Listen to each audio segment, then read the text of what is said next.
Hi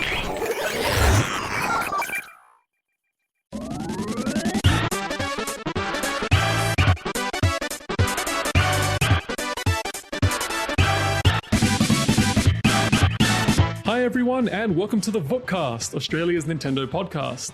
My name's Angelo Valdivia, and with me this week are Oliver Brandt. G'day, folks.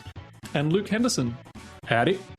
We've got a great show lined up for you this week, all about our favourite and least favourite Mario games over the years, and a Pokemon card that sold for over $300,000 Australian. But first, let's kick off with the latest trailer for the upcoming Monster Hunter film.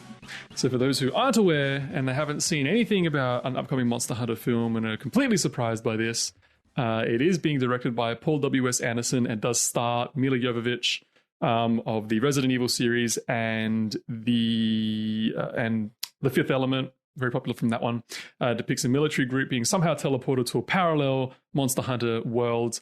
The trailer so far shows the cast of, military dude bros all fighting a giant Diablos with the help of another hunter that comes across with his, comically large bow and arrow for those who are familiar with the series. And the end of the trailer actually teases a Rathalos, which is kind of interesting. And at that point, Mila Jovovich's character is all decked out with all this like Monster Hunter kind of fighting gear. So who knows what that's going to involve. But yeah, the film is releasing in December 3rd in Australia, which I was surprised by. I didn't know that it was coming that early because in America, it's being released on December 30th. So we get it almost a whole month earlier. Apparently, it was meant to release back in early September worldwide, but then was pushed back to April 2021. And then it was eventually pushed forward to December. So obviously they got production under control. It was held back by, everything that's happening in the world with the pandemic and things. But guys, have you had a moment to check out the trailer? What are your thoughts? Oh boy. I said this just before we started recording, but Paul W.S. Anderson is really good at taking the exact bare minimum from a franchise and just making up all the rest. And he's absolutely done that here. Like, it doesn't look as if it's going to be like quite as disconnected as something like Resident Evil, for example, which was basically just not even remotely related to the Resident Evil games. So like they have sort of, they've got the monsters there, they've got the hunters there. But good Lord, it looks like every generic military versus monster movie I've ever seen in my life. It just, and like, there's basically zero diversity in the environments that they showed off in the trailer. It's basically just like desert adjacent oasis. Like, it's a little bit confusing, and I hope that like there's more than just that in the movie, but I do not have particularly high hopes. Yeah, I'm much the same. It like some of the shots in there remind me of that recent Godzilla movie, the second one, where it was like all the monsters and the army's trying to fight them. The only thing that irks me about this, apart from it being directed by him and his mediocre semblance to creativity, is that, the whole thing is like the military with all their guns and their bazookas and their grenades can't damage these monsters, but a guy with a bone sword and a bow and arrow can.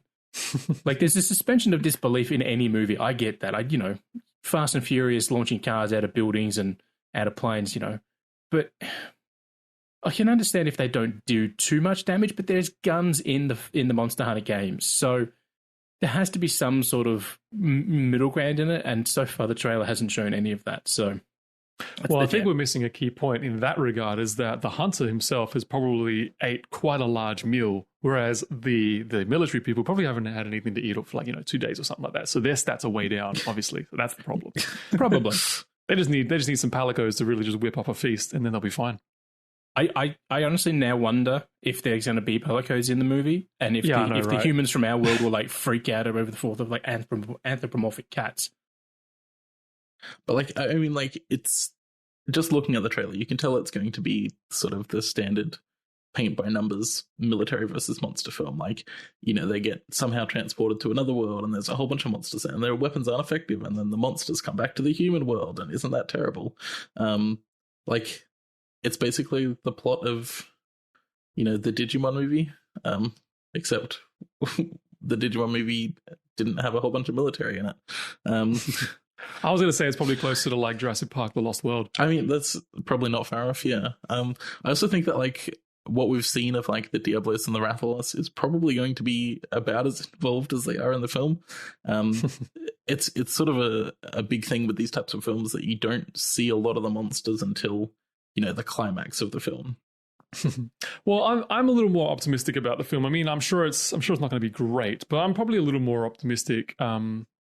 Gathering by what you guys are saying so far, I think that this trailer just shows off kind of the beginning of the film. I mean, a lot of people tend to complain about trailers showing way too much of a film, and you know, all the razzle dazzle is lost. You know, even like the main plot points or it gets spoiled or something like that. You know, but I feel like this one is probably keeping things a little conservative and is just showing off just two monsters that they fight off against. So I'm probably more comfortable thinking that this whole like Diablos thing is going to be like the first 20 minutes of the film. Well, and then, you know, it's the next hour of them is just kind of be like, what's going on? And then they go back to some tribe up in the forest or something like that. And they kind of explore the world of Monster Hunter. And I reckon the last scene that last little shot with the Rathalos is kind of Mila Jovovich's character, like leveled up all to heck towards the end. And she's just decked out and she's ready to punch some fools.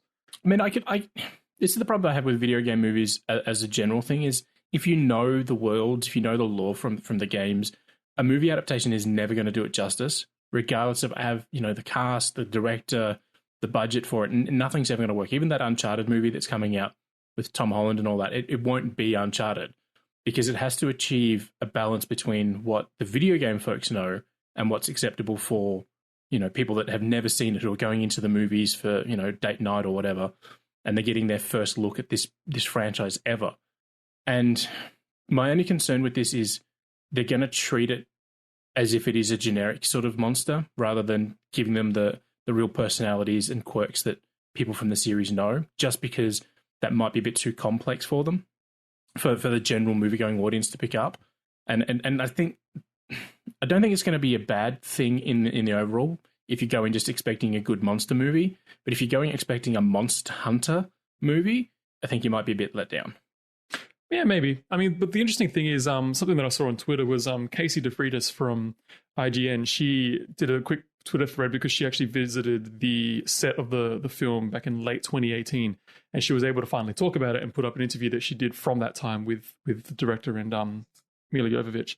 But she mentioned that when she was on set, they were filming a scene where the characters were saying something like they're in the Diablos' lair, and like, you know, they found all these like corpses or something like that of things that had of other creatures that it had eaten.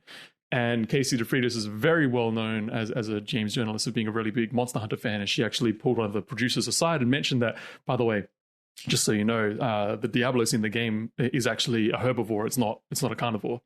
And so the producer took that on board, and then later she got an email saying that they've actually took the feedback on board and they're going to fix that in post. They're actually going to make the change in post to reflect, you know, that part, that the correct part of the lore and things. So they are sort of listening. I mean, like, that's the thing that a lot of people need to remember when it comes to making films like this, is that no one goes into it wanting to make a bad film. No one's going to pay millions of dollars for the license of Monster Hunter to then make a bad film and have it reflect poorly, because they need it to be really successful to then make more money and have more people seeing it and stuff.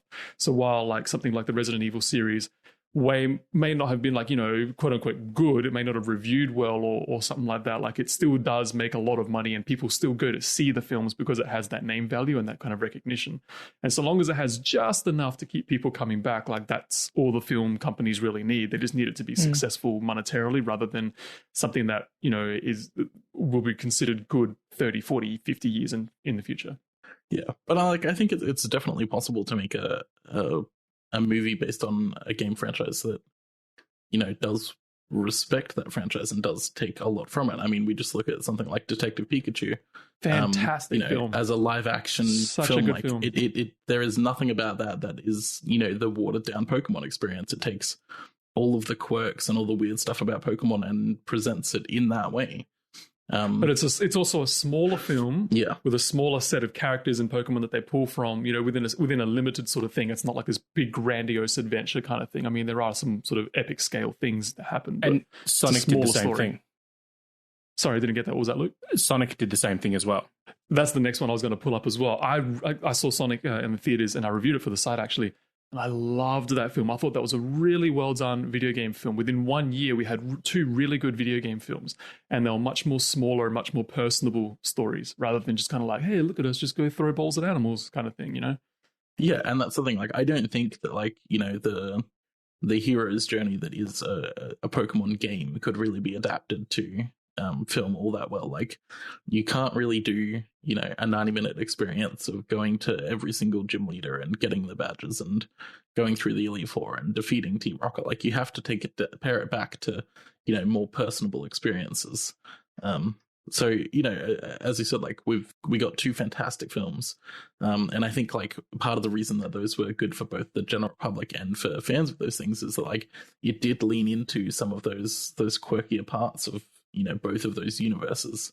The Sonic film wasn't afraid to have, you know, Dr. Robotnik / Eggman just be a total wacko, and I think that's really important. Whether or not they've done that with Monster Hunter sort of remains to be seen. I'm sure we'll all go watch it at some point. I think that's just Jim Carrey's doing the motion capture for the Rathalos. So once we see that behind the scenes, like Benedict Cumberbatch from Hobbit. No, I think, honestly, a good video Andy game Serkis movie is doing the Diablos, obviously. Yes, you know, you can't do motion capture without Andy Serkis. But I think, in all honesty, the thing that we need to look at when any sort of movie based on a video game comes in is, if they're gonna be accurate to it, there's a level that they need to hit to achieve goodness for the people that know the thing, but they can't go too far past it, because then you're just going to bore the hell out of anyone else. If you went into the Pokemon movie and they spent the first 20 minutes explaining, you know, the moveset of Pikachu and Mew and you know, bloody all the other different Pokemon in there, you would walk out of the movie, because it's like you're going into a lecture. So I think Ollie was right. You need to hit that sort of, you know, it needs to provide enough for the fan, but enough generalness for everyone else. And I think that's probably what we're going to see with that animated Mario movie that's coming out. One more point that I will make is that Paul W.S. Anderson seems to have a pretty good relationship with Capcom as well. Obviously, he's done 5 or 6 films in the Resident Evil series. Plus, he's doing this one, and he was also attached to Konami's Castlevania. Right, yeah, that's what I was about to bring up, Castlevania, but that was over a decade ago and didn't actually follow through. But yeah, he seems to have a good relationship with Capcom, and Toho is also connected to the film. They're also helping to produce it, which is the company behind things like Godzilla and other giant monster movies in Japan. So I'm sure that there is a huge collaborative effort to sort of make this film work to some extent, but it does seem very Japan heavy as well. Tencent is involved, which is obviously a Chinese company, so it's probably much more geared towards the Asian market rather than the Western market anyway. So what works well in the Asian market might not work well in the Western market and vice versa. So while we may think it's terrible, you know, the Japanese and the Chinese audiences might really appreciate it anyway. So, but it also has Tony Jaa in it, and Tony Jaa kicks ass literally. So yeah, so there you go. That could save it. Exactly. Moving on, let's get into some Pokemon card news. So this is a really interesting one for those who are rabid Pokemon card collectors. Rapper Logic has bought a Pokemon card for $220,000 US, which translates to $300,000 Australian, which is quite a lot. So the card that he bought was a Charizard card, correct? Yeah. Yep. So it was like one of the original prints or something like that. It now remains the highest priced Pokemon card sold to date. So remember that's $250,000 US. According to Card Hops, the Twitter account Card Hops, the card is rated at PSA 10, which is the highest rating for quality of a collectible card, which means it's basically in mint, like perfect mint condition. The final bid was actually $183,000 US, but with the added 20% buyer's premium, the overall cost came to $220,000. Logic is very well known to be a huge Pokemon card collector and frequently shows his collection via Twitter and Instagram. So this is quite, quite outlandish in a way, paying $250,000 for a Pokemon card. As Luke was talking about before the show, there are plenty of other things you could spend money on, but I guess when you're a multi-millionaire artist, like you got to spend that money on something and make yourself feel better and make you feel like your work's more justified or something like that. I don't know. What do you guys think about this one? I mean, I'm going to say, if you have that kind of money, you don't need for anything. You know that you're going to live in a nice house, have a nice car, basically have anything you want for the rest of your life.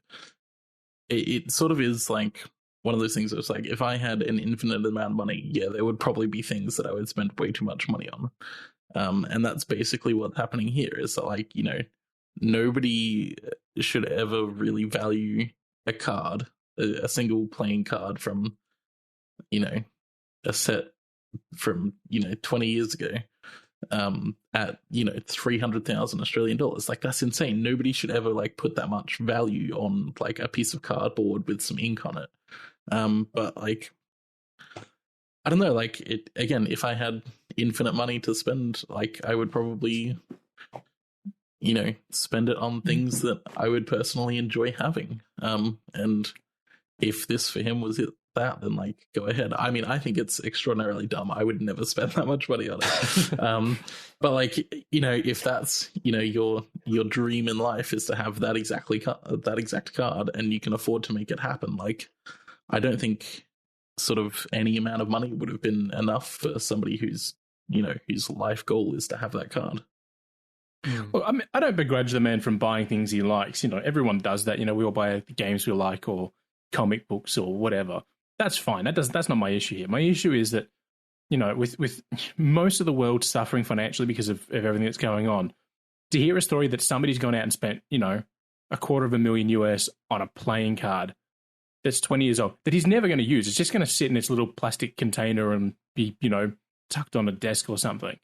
That's the part that just confuses me. It's like, he could have done anything else with that money, and it would have made more of an impact than this. But something that just popped into mind when Ollie was speaking is, imagine if you're the artist that drew that originally, and you just found out that something you drew 20 years ago, where you got maybe paid $50 for it, now just sold for $250,000. Yeah, I mean, that's definitely something to consider as well. Yeah, it's a weird situation. Like, I don't know. As I said, like, I think it's absolutely ridiculous, and I don't think anybody should really be aiming to spend that much money on it, especially, in a year like this year where so many people are suffering. But, again, like, millionaires are sort of on a completely different level of living from the rest of us. And I think something that a lot of people tend to forget when it comes to like buying collectibles and things like that, especially when it comes to cards and things, is that these are investments. Like, he's paying $220,000 US now, but then like in a year it's going to be worth more than that when he goes to offload it, or in 20 years it'll be 3-4 times more expensive. So what he pays for it now, he actually makes that back in spades later on in time. And the fact that it's bumped up to this price within 20 years is also insane. I mean, I think about Action Comics #1, the first appearance of Superman. That's a $2 million comic in America, and that's almost 100 years old at this point. Whereas about 15 years ago, I think that comic in particular was only worth about $1 million. So it's already within 15 years, it's doubled in worth. And provided that Logic keeps this card in mint condition still, like, he's obviously not going to play. He's just going to keep it in a cabinet somewhere, probably in a safe or something like that. Then it's only going to increase in value, and so he'll make that money back anyway. So instead of like looking at this as like he spent this money on a thing that he'll never use, it's more like just an investment. Like, he's just investing his money in something, and over time he'll make that money back in spades.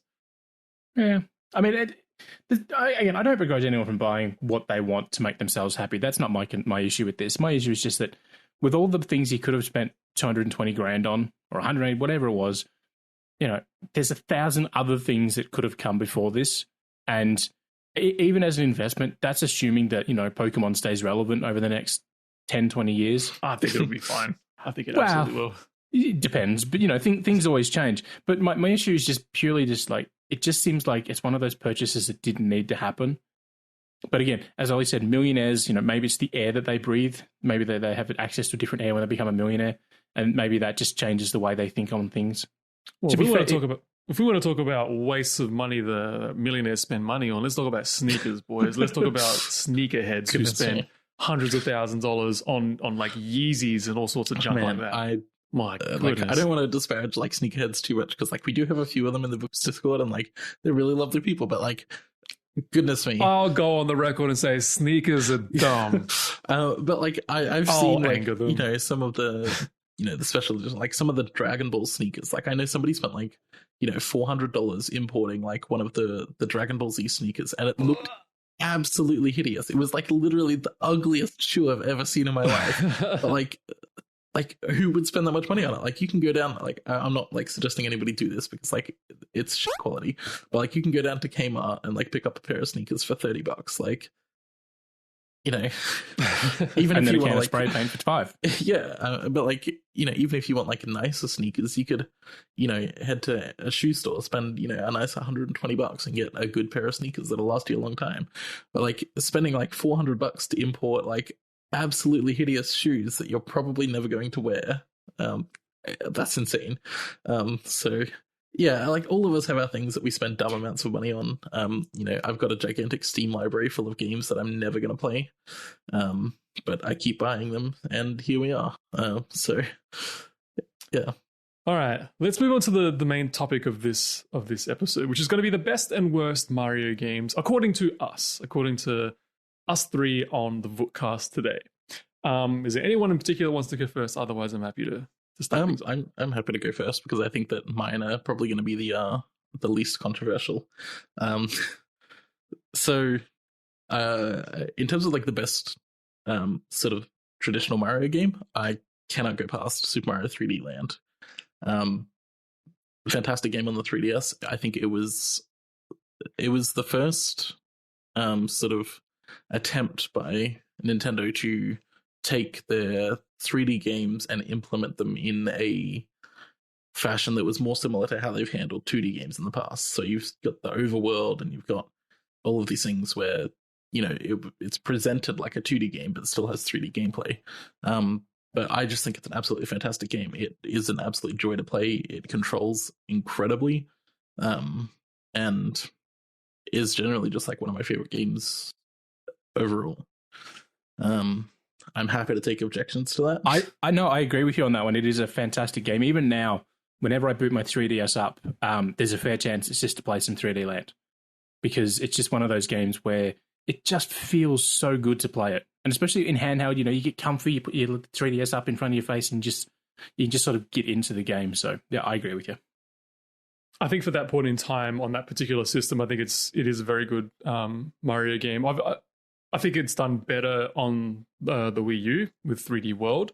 Yeah, for sure. Just because they kind of expand on the whole concept of a lot more of it and things like that. Super Mario 3D Land kind of shows off the 3D tech really well. But I feel like if that game ever gets ported over to another system, some of that magic is lost because it's not going to have a 3D, like a stereoscopic 3D aspect to it. So it just becomes just another 3D land world kind of game. But at that point in time on that particular system, it absolutely is a standout game. I think it is absolutely great. Very, very good game. And my other pick for this, as like sort of the non-platforming side of things, was Mario and Luigi Partners in Time, which I know is sort of not one of the better received Mario and Luigi games. It came out on the DS. I think it was the second in the series, wasn't it? After Superstar Saga. Yeah. And like it has some wrong parts. Like there's some choices that definitely should have been maybe thought over a little bit more. But I think like it's exactly what I want Mario and Luigi as a series to be. It's got an incredible sort of progression through the worlds. It's got fantastic writing, and it just sort of hits that sweet spot for me in Mario RPGs between a little too easy and a little too hard. So it's just right in the middle there, and I don't know. I think it's a really it was a bold choice to go in the direction that they did, but I think it paid off really well. Is this the one that came out on DS in like 2006? Yep, this is something like that. Yeah, it was one of the earlier earlier DS games. Yeah, I never played this one. I remember it coming out, but I never actually played the Mario and Luigi games. It did look cool though. Yeah, and again, like it's not as well received as Superstar Saga or what was the one that came after it, Bowser's Inside Story. That's the one I remember more of. Again, I didn't play that one, but I remember that one being really popular. Well, that just got a re-release last year. It's kind of unfortunate because they went like Superstar Stargo. They got a re-release or a remake, and then they just skipped over Partners in Time entirely and went straight to Bowser's Inside Story, which like I get. They probably sold the amount they needed to, so they didn't have to worry about doing it again. Yeah. So we're going through like all of our goods first, and then onto the bad, or should I go on to mine? Yeah. We'll go on to our personal ones. I'll go next. For me, if anyone who knows me on my Nintendo side, it's definitely going to be Donkey Kong 94. It's definitely my personal favorite Mario game. I really think that this is where the Mario sort of platforming formula really took a shift and just kind of gets overlooked over there. The series kind of continued on a little bit with the Mario versus Donkey Kong series, but then that series sort of like further deviates and does its own thing like really sharply. Like it starts going into like this kind of like Lemmings type of thing where you just start sporting more and more little Mario mini type things. It gets very, very strange. Whereas this one is just, it kind of plays with the Mario platforming formula, but does something completely different and turns it into a puzzle platformer rather than just running to the right and just, jumping over enemies and stuff. Like you're actually having to think about how you're going to make it from the bottom of the stage to the top of the stage or somewhere completely different, going left and right rather than just straight to the right. And the whole point of each stage is that you have to make your way to a locked door, and to get to the locked door, you have to carry this giant key, which actually can be a weapon as well. You can use it as a platform to jump onto higher platforms, or you can use it to help kill other enemies by throwing it at them and things like that. It's also the first game to feature cutscenes.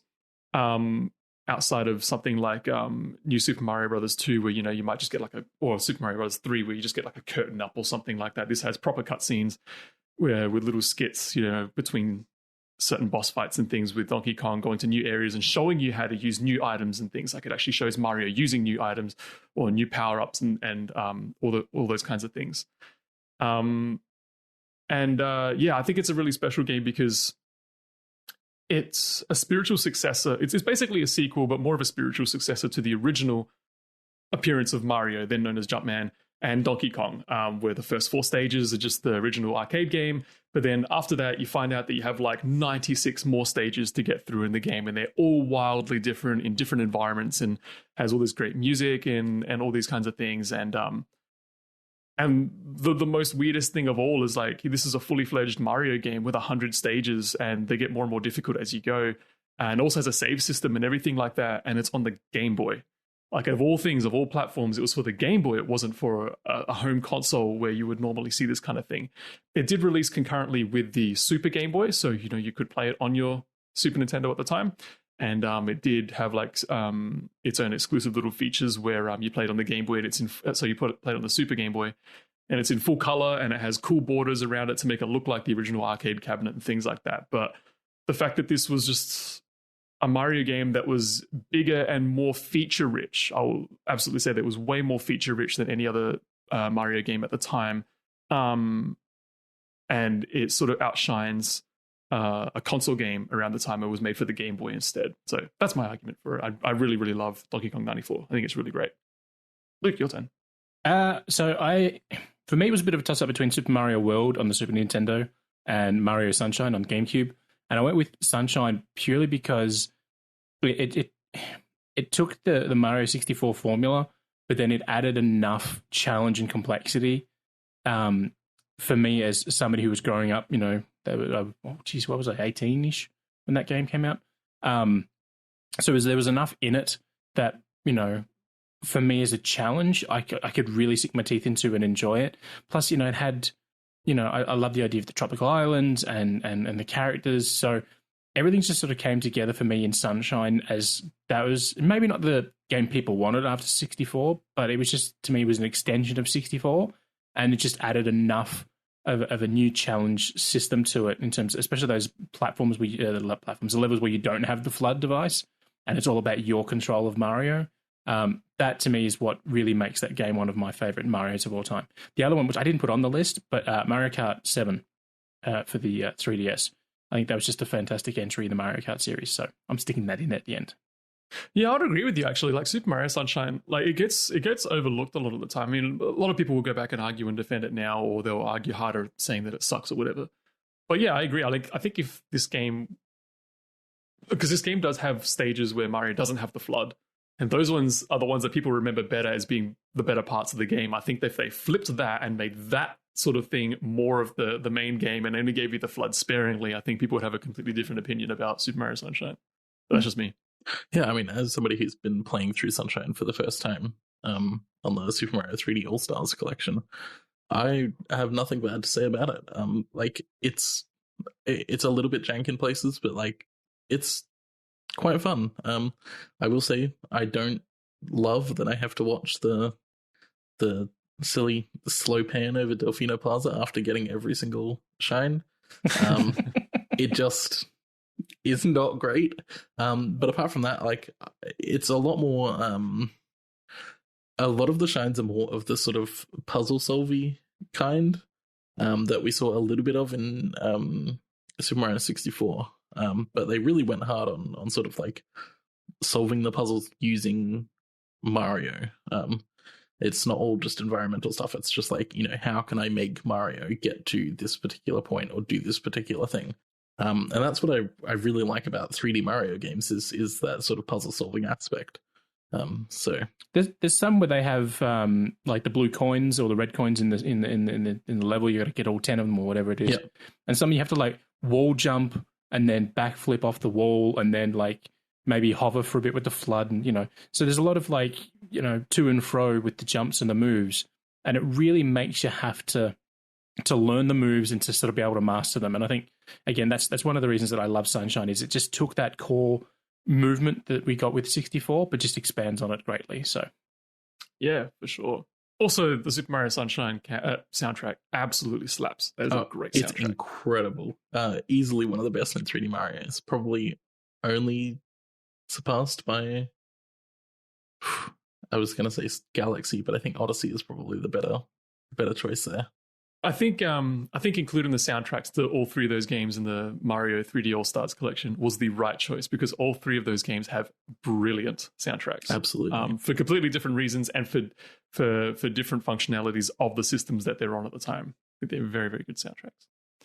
Let's move on to the ones. Oh, sorry, Luke. No, I was going to say we'll go to the bad, and then I'll start that off. Sure. So yeah, these are the ones that are our least favorite. So our personal least favorite Mario game. So Luke, you can start off. Yeah. So I've got at the top of my list is Donkey Kong 94. It's only there just to annoy Angelo. I actually don't care. I think it's a pretty good game. No, my bad game is Mario is Missing for the Super Nintendo, and this is. It has one of the it's not a good thing, but it's one of the only Mario games ever not made by Nintendo, and it is honestly it is clunky to play. It is downright confusing if you try and understand it, and it's just honestly it's just a bad game. It does have some redeeming moments, like Ollie mentioned earlier before we started. The music is pretty good, which is true. It does have some cool little art bits and pieces here in the art design, but overall, it's a bad game. And the fact that it's a Mario game and it was made after Super Mario World just highlights that even more. And like it's supposed to be an educational game, right? It's supposed to be like an educational, like you're supposed to be learning about different things in geography and history and all of that stuff. But like it's just like so we have like this video of the entire game played through. That Luke sent to us before this, and like it doesn't really seem logical at all. The way that it plays and how it progresses, I don't know. I love the music to it, but like it seems like a game that really didn't need to be Mario related in the slightest. I mean, if it was Where in the World is Carmen Sandiego, this would have tied in much better. Yeah. See, I didn't grow up playing this game at all. Like this is in my periphery. At the time I had a Mega Drive and then a N64, so you know I wasn't playing PC games or anything like that. Because is this a Super Nintendo game or a PC game? This is Super Nintendo. The PC ones were the typing games.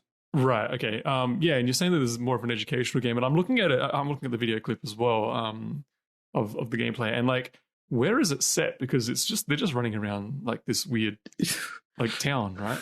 No, that's it. Yeah, So just one of the stages has you going through like old school Italy, Okay, which is I think the first one. interesting. All right. Yeah, And like, it's so just a- is it a platformer or is it an adventure game? Like, what are you supposed to do? I didn't play this game, so I have no idea. I think you literally just walk around these different towns and answer different questions. Okay, That's it. because you're killing It's- Koopas. I'm watching and you're killing lots of Koopas around Well, the see, place. this is So the weird thing. Mario and That's- Luigi are literally walking around the street just murdering things. Well, no, it's just Luigi, because Mario, he appears in front of a castle, which appears to be Bowser's castle, and then he falls into like a trap door. Of course. So then, sorry. so then Luigi goes, "I'll go find him," and next thing you know, Luigi's in Italy, and you're like, "Hang on, you're at a castle. Why do you think Mario is now in Italy?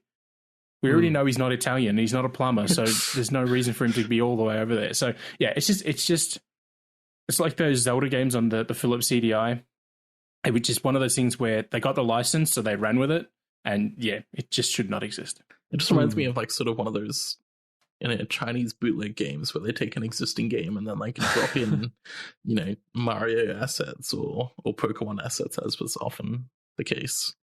Let's move on to the next one. Ollie, you can kick us off. All with right, this one. so Your least favorite Mario game. yeah, this is probably a little bit of a controversial choice, but I think Super Mario Brothers: The Lost Levels just an absolutely awful experience.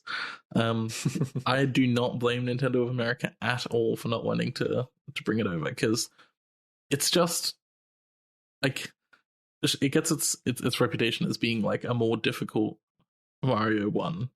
But it's not even that it's more difficult; it's just more unfair. It punishes you for not knowing things that you possibly you could not have possibly known beforehand. I think the wind and the spring levels just absolute trash. They don't control well, and it has hidden blocks just before jumps, just sort of to mess with you. And it's that kind of thing where it's like, this is what people do in Mario Maker. Not because it's challenging, but because they don't understand good game design. So at least it's a little bit weird for me to see Nintendo's official follow-up to Super Mario Brothers be just so awful. The funny thing is, people always say they made Mario 1 and then they made this, and it's like, okay, well, maybe they would have improved on the original, taken the lessons, made something different, and it didn't work for them. But then they did the exact same thing with Galaxy 1 to Galaxy 2, and Galaxy 2 improved on Galaxy 1 across the board.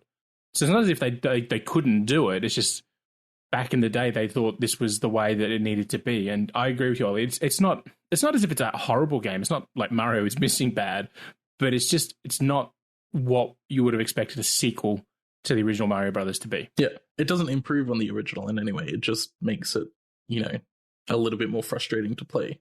And I think that's probably why it's sad, so down on the list for me. The other game that I have here is New Super Mario Bros. 2 on the 3DS. Now, I don't think this is necessarily a bad game. It's just incredibly uninspiring. It doesn't really add anything new. Like, there's one new power-up, and it's the gold flower, and that just turns things to coins. I don't really think that, collecting coins as, the main mechanic of the game is really all that interesting, when in every other Mario game, we've just gone and collected coins along the way anyway. And it's such a short game and does nothing really interesting. Sort of on the opposite end of Super Mario Bros. The Lost Levels. New Super Mario Bros. 2 is just way too easy. There's zero challenge to the game at all. It takes about 2.5 hours to go from start to finish. Sort of, if that. And it was also one of the first games Nintendo ever released DLC packs for. Yeah. And it was just more levels of more coins. It wasn't anything fancy. It was just more of the same. And I liked it. I remember 100%ing the game on the 3DS, traveling to and from the States. But yeah, there was just no reason for the game to be as shallow as it was. It could have been it's basically the new Super Luigi U. It would have been great as a fun little add-on to an existing game. Yeah. As it is standalone, it's just not that interesting, not that long, and not really worth your time when, you could play the first New Super Mario Brothers, or, New Super Mario Brothers U. It's just, it's sort of just in between there and not that interesting. Yeah, it's a weird one, isn't it? I mean, because there was obviously the original Super Mario Brothers series, which was just the side scrollers and stuff. And then as soon as 3D consoles were a thing, that was where Nintendo put all their eggs. Basically, they put it all into the 3D basket, and they had all these big, crazy, grandiose Mario adventures and stuff. In fact, that was there was Mario 64, then Sunshine, and then the 2 Galaxy games had come out. But then they, in 2006, they went back and did the new Super Mario Brothers series, and they kind of revitalized the franchise a little bit more by doing 2D side scrollers, but with a more modern visual style. And that game absolutely blew up. It exploded the Nintendo DS sales and stuff. And then they brought, and this will kind of segue into my suggestion, into my least favorite Mario game.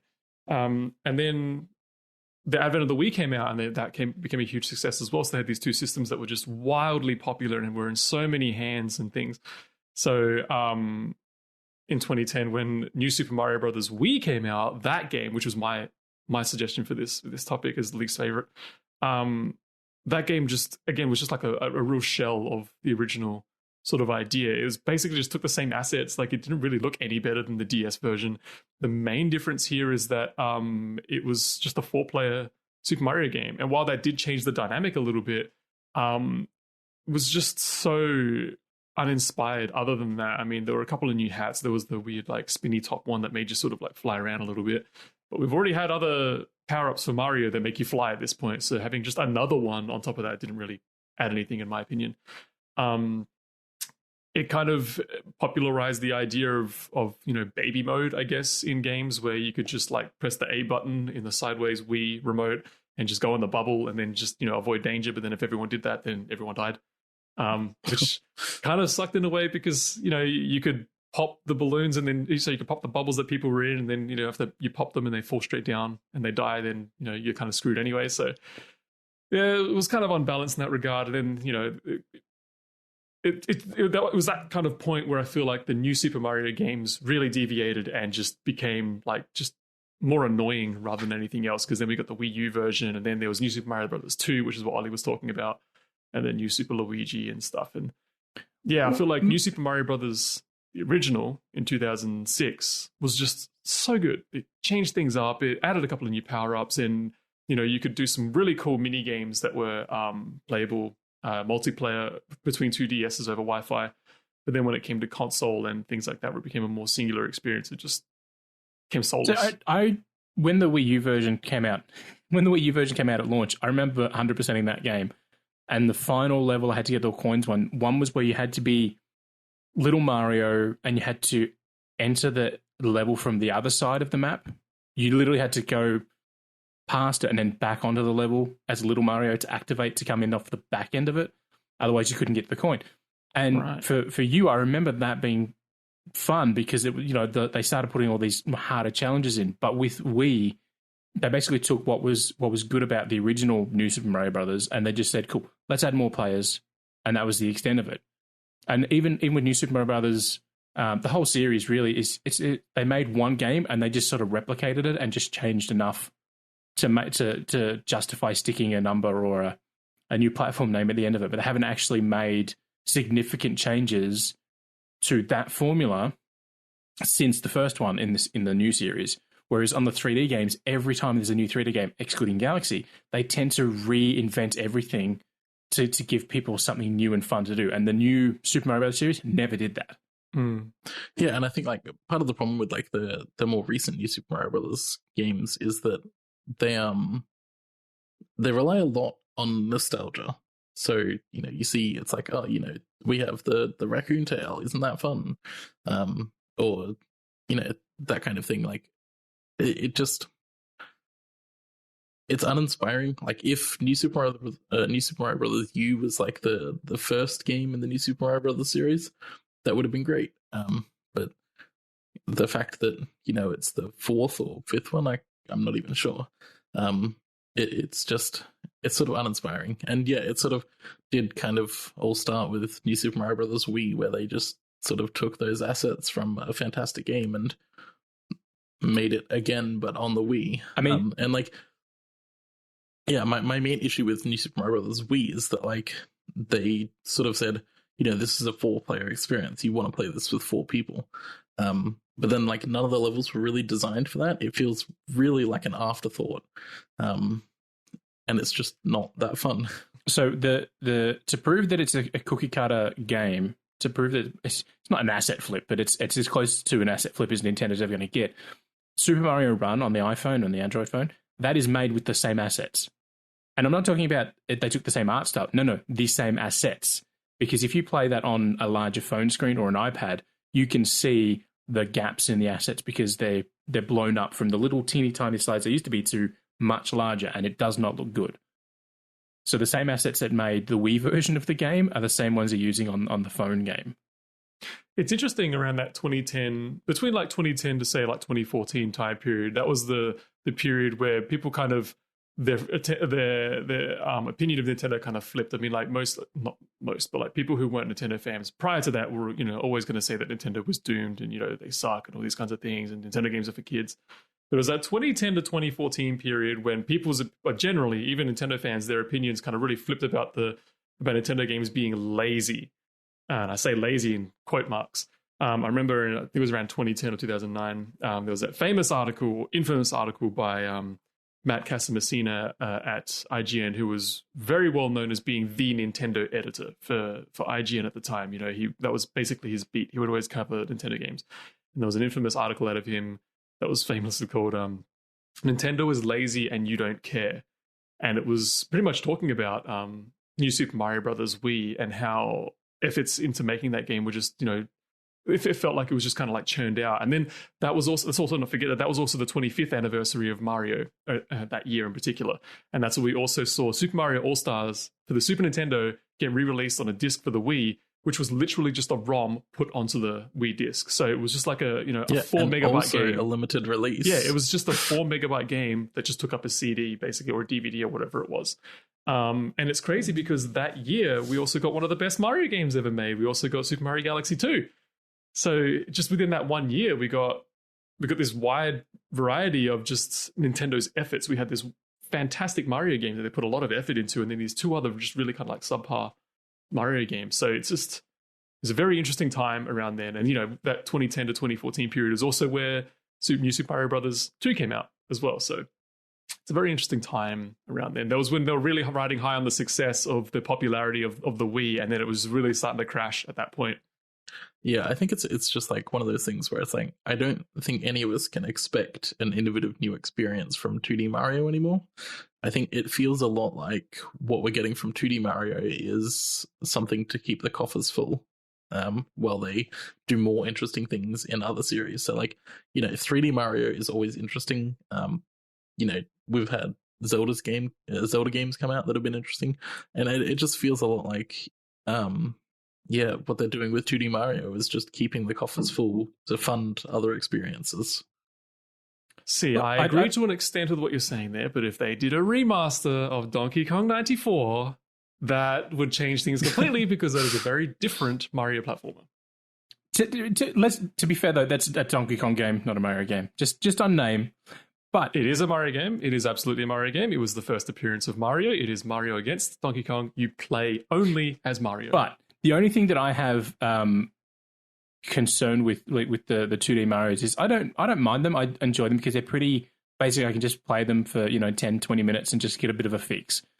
My only concern with all these Mario games, especially the 2D ones, is when they start being lazy, when they start just putting out things we know, people accept it because they go, oh yeah, it's the nostalgia factor, and it's like nostalgia can only take you so far.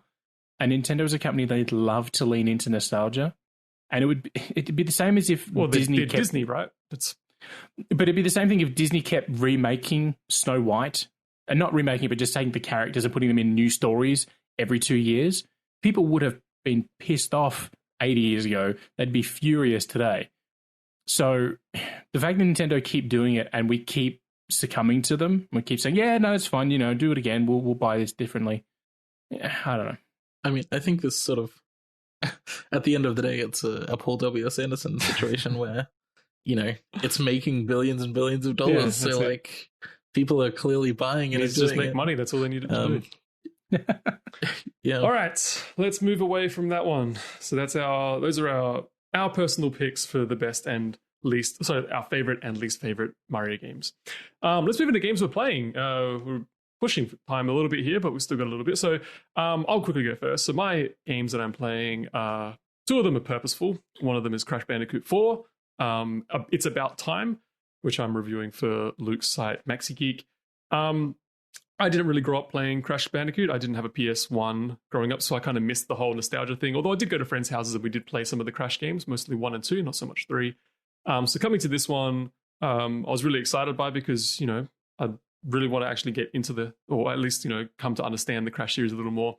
But I will say that, and you'll see this, you'll get this in my review, it's not super great. It does kind of, like anything that really harks back to the 90s, like, that kind of weird uncle that you might hang around with who kind of thinks that he's cool and young and, finger guns all around the place.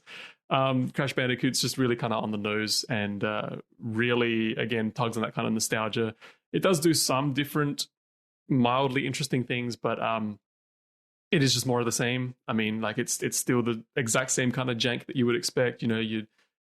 It's got that one perspective where you just kind of, it's basically an on-rails platformer. I wouldn't say it's an endless runner, but it's definitely like more of an on-rails platformer where you just get this very narrow sort of play area that you can move between and things. But for what it's worth, it's a really nice looking game. I think it looks fantastic. There's a lot of charm to it. It does have some story to it and voice acting and things like that. So the presentation's really good. But in terms of gameplay, it's just a little weak sauce. I've also been playing a little bit of Baldur's Gate 3, which is currently in early access for PC. Again, doing that one for Maxi Geek, so I'll have a preview for that one this week, hopefully. Again, I didn't really get into the Baldur's Gate series. It's a super hardcore Western-style RPG based on Dungeons & Dragons. But I'm really digging it so far.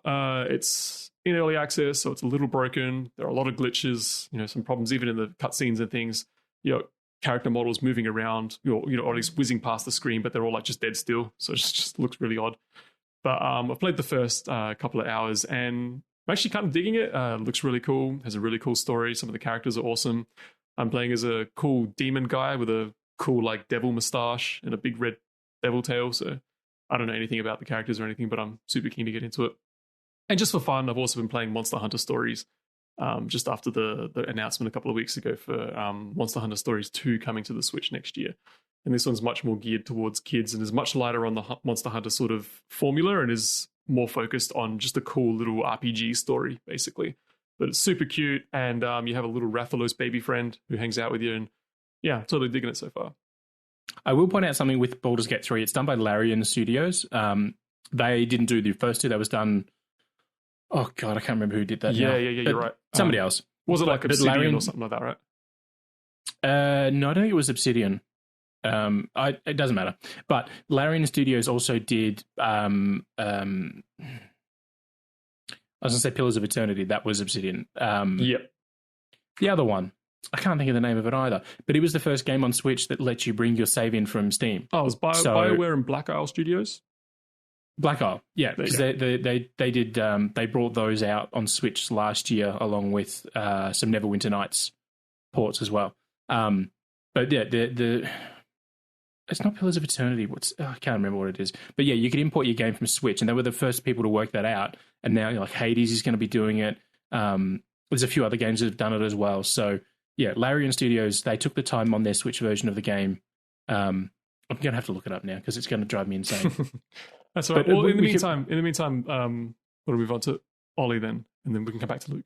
Yep. Cool. So I've been playing a couple games. I can't really talk too much about the first one, which is Pikmin 3 Deluxe. I put a preview out for that a couple days ago. So go see that.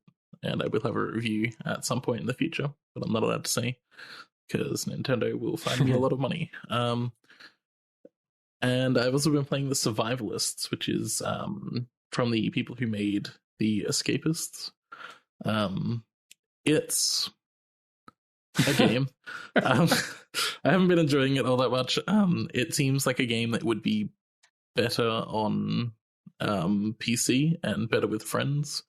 I'm testing out the multiplayer sometime this week, so we'll see how that goes. But it also seems a little bit like it's sort of streamer bait. because there's some, oh, look at this fun wacky thing that happens, and it's like that would be great to watch on a stream, but it's really just kind of frustrating to actually play. So, it's a mixed bag. But I will have a review for that sometime soon as well. Sorry, Larian Studios did Pillars of Eternity to Deadfire.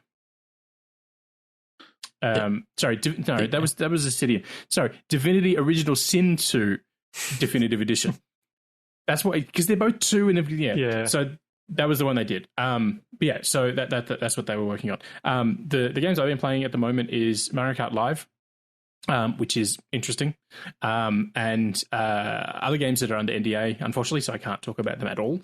But I've also been playing Beat Saber. The Oculus Quest 2 came out last week, so I got one of those, and I've been playing a lot of Beat Saber and some Vader Immortal. Played through the first episode of that, so yeah, I've been playing a lot of non-traditional games, I suppose you could call them.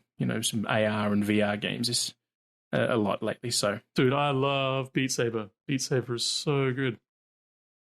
It is. My only issue with it is I want different songs. The default ones that come with the game are a bit samey. They're a bit lame. So yeah, and obviously you can buy DLC songs for it, but I love Green Day, but after you play their songs 1 or 2 times, it gets a bit much to have only so limited a selection of songs, especially coming from Rock Band. Like Rock Band 4, just like 2,500 songs you can play in that game. So there's literally no limit. Can you mod the game and get other songs or make other songs or something like that? I honestly don't know. Okay. I've not looked into it. I've had the Quest 2 for like 5 days now, so fair enough. Maybe. I'm very interested in the Quest 2. I reckon that's probably one I'll look into getting next year. Does look pretty sweet. All right, Fortnite forecast. Getting close to wrapping things up. So the Fortnite forecast is the games coming out in the next 2 weeks. We'll go 2 weeks anyways. Even though we've got an episode coming next week. So we didn't have an episode last week, but we'll have another one next week. So for the next 2 weeks, the Fortnite forecast will cover October 18th to November 1st, which means that on October 20th, a couple of days from now, or tomorrow from the date that this episode goes out, should go out on Monday. So tomorrow, the 20th, we've got Zoids Wild Blast Unleashed coming out. So Zoids fans will have that to look forward to. We've also got the Red Lantern on October 22, which I think is really interesting. This is that kind of dog sledding adventure game. Yeah, it was one of the earliest indie games announced for Switch, and it took a real long time to come out, but I'm really interested in it because it is based on a true story. So I'll be really interested to see how that goes.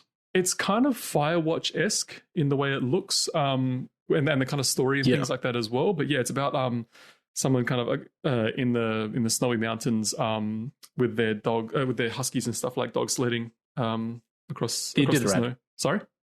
The Iditarod.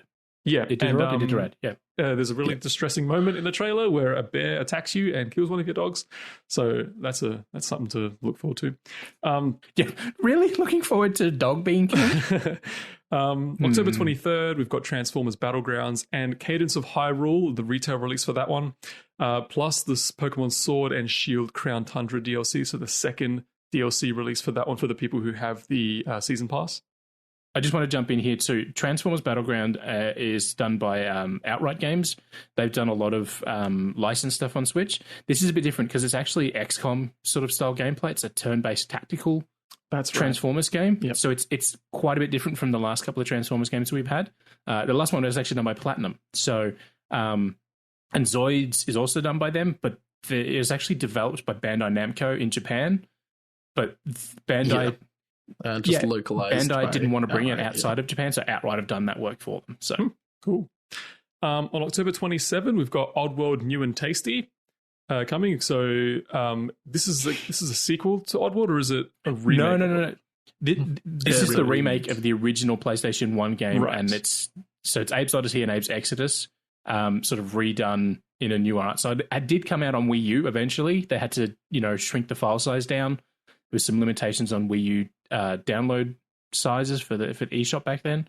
And this is also the third Oddworld game hitting Switch this year. We started off in February with Munch's Odyssey, and then not Munch's Odyssey, the Western Stranger's Wrath. Yeah, Oddworld Stranger's Wrath in February, and then in the middle of the year we got Munch's Odyssey, and now we've got the remake of the original game. Yeah, but isn't there also a sequel coming at some point? Probably not on Switch. Soulstorm is coming to PS4, PC, and PS5 in late January. Yeah. Right, yeah. That's they've said it might come to other platforms, but they're only talking about the others at the moment. Right. So Oddworld New and Tasty on October 27, as well as Ghost Runner, though. This one looks cool, but I don't know much about it. Does anyone want to jump in here? Ghost Runner is a hack and slash speed running sort of combo game. It's you have to really see it in action to understand it, because it's not hard to understand, but once you see it visually, it makes more sense. Right. And this is a much more fast-paced kind of run and shoot, hack and slash kind of thing, right? Yeah, so it's hitting all the platforms on the same day, and there is a demo on Steam for the Autumn Games Festival that they're doing again. So if you're curious about it, jump on PC if you've got one and have a look there. Yeah, and it looks actually really impressive in general, and is coming to Switch as well, which is quite something. So that's October 27. Then on October 30th, we've got Pikmin 3 Deluxe, which we'll have more about in Ollie's review pretty much as soon as possible. I think the review is it's the 28th or the 29th of October. Okay. So it's just going to be before the game comes out. Cool. No worries. Angelo quickly jumping in here from the edit room to let you know that we actually had some technical difficulties at this point where Ollie's power was cut out, so we lost him for the rest of the podcast. But anyway, that about wraps up this week's Vookcast. Be sure to visit the site, www.vooks.net, for all your Nintendo news, reviews, and everything in between. To keep up to date, follow the site on Twitter, @vooks.net, all spelled out, or jump on over to our Discord at bit.ly/VooksDiscord. You can follow Ollie on Twitter @Chocobalt, that's CHOCOBALT, and he recently hosted a new Vooks project called the Vook Club, which can be found on our YouTube channel. It's a new half-hour video series where Ollie gets a crew of Vooks contributors together to talk about a game voted on by the Vooks community. The first episode included him, Luke, and myself all talking about Stunt Race FX, and was real fun to put together, so be sure to check that out. You can also follow Luke on Twitter @RenderMan7, and hit up his site MaxiGeek for other games, news, and reviews. And finally, you can follow me on Twitter @Mangelo, that's MANJELL0, or on Twitch @MangeloShow without any zeros. See you next week when we return to our regular fortnightly schedule. Bye-bye.